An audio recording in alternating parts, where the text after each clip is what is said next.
Back to Bazaar Morning Call. Well, as we head into the pre-opening rates, let's get the technical experts in. Sudarshan Sukhani and Mitesh Thakkar join in now. Sudarshan, good morning. Second day running, the market has actually come off quite a bit from the high points. So it looks like there could be more on the downside. But you tell us, what's your view? And considering we're heading into a long weekend, would you be a bit cautious? Yeah, good morning, Sonia. Yes, you are quite right for the last point. We would be cautious because the Nifty is in a trading range. We thought the markets will fall yesterday and they did, but the trading range remains intact. Now, trading ranges are treacherous. You know, one day they can become bullish, one day they become bearish and becomes very confusing. So for today, the outlook is that we can probably slide down towards that 17,800, 17,750 level where support comes in that range. But for the weekend, it's anybody's guess. We may break that level tomorrow. I mean, even when we are closed and open lower, or we may still remain in the range.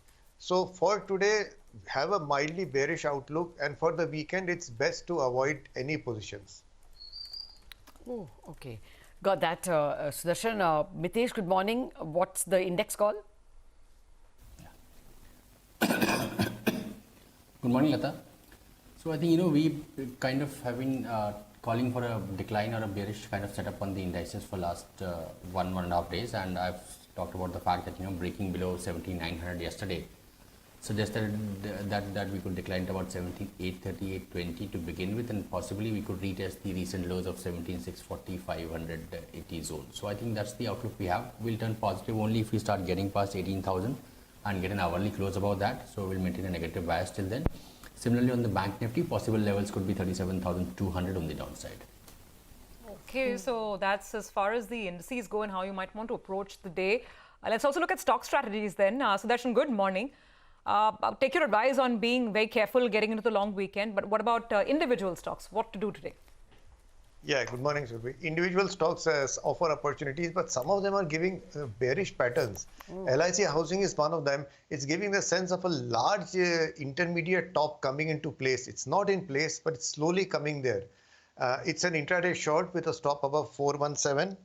I'm sorry, the charts are mainly bearish. MRF, so we'll bring some cheer. MRF had a big decline. After that big decline, a trading range has developed.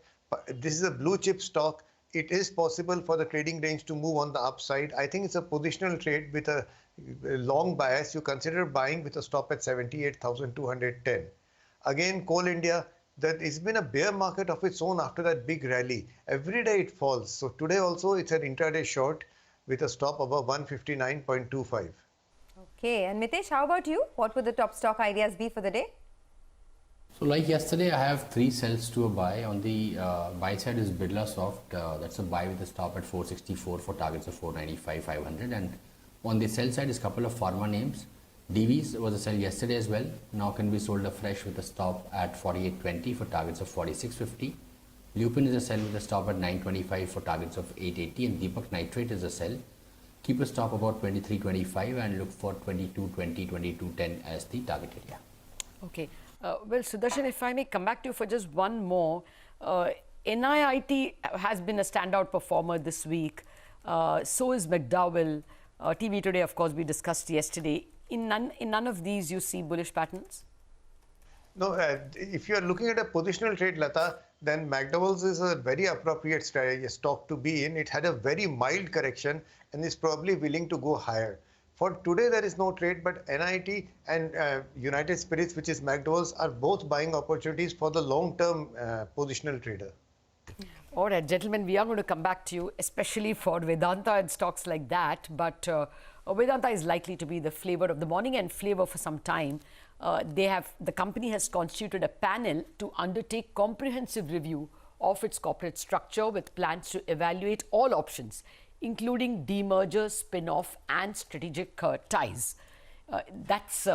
They say that this exercise is aimed at unlocking value, creating businesses better positioned for long-term growth and attracting deeper investor bases. Pinakin Parekh, India Oil and Gas and Metals research expert at JP Morgan, joins us now. Good morning, Pinakin. Thank you very much for taking out time for us.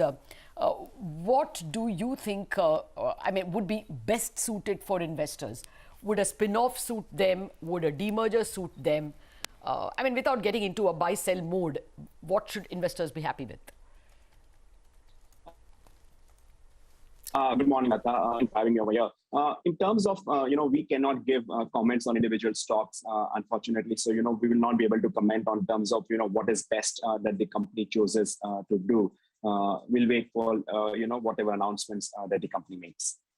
All right, then let me try my luck with the other part. Of the 4 verticals that they say they will create, which, according to you, will give them will be most value accretive? So again, not going into company-specific things. If you look at the broader commodity space, oil and gas, aluminum, iron, Yes. and steel commodities right now look to be in a super in terms of price performance. Many of the commodities hit, decadal high prices earlier in this year. Some prices have cooled off, but when we look at the sector, metals and mining sector, our view is that while earnings did peak out seemingly in the second quarter, it looks like many companies could see a plateau in earnings at very elevated levels compared to what they've seen in the past. So at this point of time, we like steel, we like aluminum from a sector perspective, and our view is that what's happening in China should improve going into New Year. While investors are betting that these things will continue to worsen from at this point of time. Okay. Pinakin, hi, good morning. Surabhi here. So just to press that point a little further, you said you still like steel. And that's interesting because there's been a lot of noise about the price reduction that we've seen. We've seen a crash in iron ore as well because of, a lot of different, debates going around the world. Steel specifically, you think there is a case for global prices to rise again, irrespective of the clampdown and the production cuts in China? Good morning, Surabhi. So a few things over here on steel. So at this point of time, what's happening in China is slightly different from what's happening outside of China. So steel prices in China have fallen very sharply. The futures prices have seen even a larger correction. But if you step outside of China, in Asia, in Europe and US, prices have not corrected that severely. Price corrections have been more modest, driven more by seasonality. So at this point of time, it does not look that China is exporting the domestic price weakness out.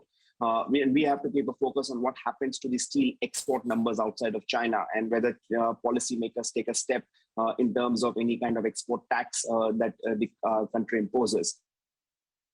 So in terms of steel prices, obviously are the big variable, but the other variable is also what it costs. And for the Indian mills, it is coking coal.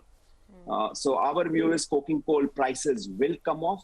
We do not see a big decline in domestic steel prices. So if you put that in the context over the next 2 to 3 quarters, you should have lower coking coal cost from 4Q and stable steel prices. So that basically is a good backdrop for earnings. Oh, great. Okay, so just one final question then before we head into the market opening. Pinakin, if you're saying that the commodity market is in a super cycle and, coking coal prices are stable now, steel prices as well, is this a good time to be buying the dip? Because, at the end of the day, that's what our viewers would want to know. Sure. So we remain constructive on the space. And our view is that while you have near-term volatility on the sector, you are going into the year end, the Chinese New Year is in January.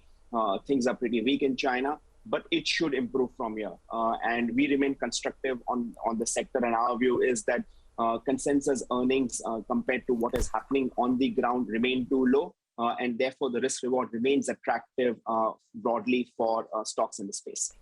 Okay. 1 minute.